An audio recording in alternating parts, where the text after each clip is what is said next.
वैसे भी मेरे भाई बहन व अन्य रिश्ते नाते आदि मेरे लिए केवल, और इस मामले में मेरे रिश्ते नाते आदि भी आड़े नहीं आएंगे। इसलिए पार्टी के मिशनरी व परिपक्व लोगों से आज मेरी ये भी पुरजोर अपील है, इसलिए अब वे इन वर्गों में से स्वार्थी किस्म के लोगों को आगे करके उनके जरिए विभिन्न नाम पर अनेकों छोटे छोटे संगठन व पार्टियां आदि बनवा के बीएसपी की इस ताकत को बांटकर इसे कमजोर करने में लगे। वैसे भी मेरे भाई बहन व अन्य रिश्ते नाते आदि मेरे लिए केवल बहुजन समाज का ही एक अंग है, उसके सिवाय कुछ भी नहीं है। इसके अलावा पार्टी व मूवमेंट के हित में बहुजन समाज के जो भी लोग अपनी पूरी ईमानदारी व निष्ठा से कार्य करते हैं तो उन्हें पार्टी में जरूर आगे बढ़ने का मौका दिया जाएगा, और इस मामले में मेरे रिश्ते नाते आदि भी आड़े नहीं आएंगे। यहाँ मैं सावधानी के तौर पर यह भी बताना चाहूँगी कि पिछले कुछ वर्षों से सत्ता व विपक्ष में बैठी सभी जातिवादी, सांप्रदायिक व पूंजीवादी पार्टियां बीएसपी के विरुद्ध अंदर अंदर आपस में मिलकर बहुजन समाज की एकमात्र हितैषी पार्टी बीएसपी को किस्म किस्म के हथकंडों के जरिए इसे कमजोर करने की पूरी कोशिश में लगी है, क्योंकि यहाँ जातिवादी पार्टियों को खासकर सन 2007 में यूपी में बीएसपी का अकेले ही पूर्ण बहुमत के आधार पर सत्ता में आना अभी तक भी उनके गले के नीचे से कतई भी नहीं उतर पा रहा है, और तभी से यहाँ सभी जातिवादी व खासकर दलित विरोधी पार्टियां किस्म किस्म के हथकंडे इस्तेमाल करके बीएसपी को कमजोर व खत्म करने में लगी है। इसी प्रकार बाबा साहब डॉक्टर भीमराव अंबेडकर के जीते जी भी इन्हीं जातिवादी पार्टियों ने इनके कारवां को किस्म किस्म के हथकंडे इस्तेमाल करके उसे कमजोर व खत्म करने का पूरा प्रयास किया था, जिसे बाबा साहब ने व बाद में मान्यवर श्री कांशीराम जी ने भी इनके मंसूबों को पूरा नहीं होने दिया है। और अब मैं भी अपने बहुजन समाज के बलबूते पर इनके इस मंसूबे को किसी भी कीमत पर पूरा नहीं होने दूंगी। ये मेरा पार्टी के लोगों को वायदा है, जिसके लिए मुझे अपने बहुजन समाज का हर स्तर पर साथ मिलना भी बहुत जरूरी है। और अच्छी बात यह है कि बहुजन समाज पूरे तन मन धन के साथ अब मेरे साथ खड़ा है, अभी भी खड़ा है। इतना ही नहीं बल्कि दलित व अन्य उपेक्षित वर्गों के लोगों को ये मालूम है कि ये लोग यूपी में बीएसपी की पूर्ण बहुमत की सरकार बनने से पहले यहाँ जातिवादी उच्च वर्गों के लोगों के सामने, यानी कि जो बहुजन समाज के लोग हैं, खास तौर से दलित वर्ग के लोग,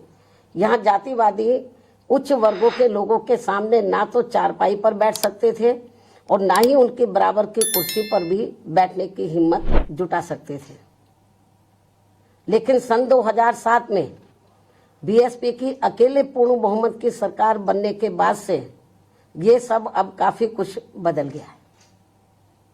अब ये लोग उनके बराबर में चारपाई व कुर्सी आदि पर भी पूरे सम्मान के साथ बैठ सकते हैं। ये जो बहुजन समाज के लोग हैं, यही है वास्तव में यहाँ सही सामाजिक परिवर्तन। यही है वास्तव में यहाँ सही सामाजिक परिवर्तन,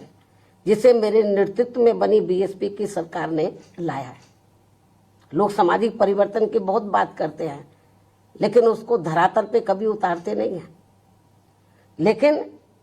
मेरे नेतृत्व में सन 2007 में जब अकेले पूर्ण बहुमत की सरकार बनी तो इसे मैंने धरातल पे उतारा है, जिससे यहाँ यूपी में हमारे संतों, गुरुओं व महापुरुषों का काफी हद तक सपना साकार हुआ है, जिसकी वास्तव में पूरी देन मान्यवर श्री कांशीराम जी की। और ये सब यहाँ समाज में परिवर्तन लाने के मामले में इतिहास के पन्नों में जरूर लिखा जाएगा। इसके साथ ही बीएसपी की सरकार ने ही यहाँ यूपी में इन वर्गों के लोगों को, यानी कि बहुजन समाज के लोगों को काफी हद तक अपने पैरों पर खड़ा किया है। अपने संतों, गुरुओं व महापुरुषों को भी विभिन्न स्तर पर पूरा आदर सम्मान दिया गया है, जिसे लोग कभी भी नहीं भुला पाएंगे। लेकिन ये सब यहाँ सभी जातिवादी पार्टियों के गले के नीचे से अभी तक भी नहीं उतर पा रहा है। इसलिए अब वे इन वर्गों में से स्वार्थी किस्म के लोगों को आगे करके उनके जरिए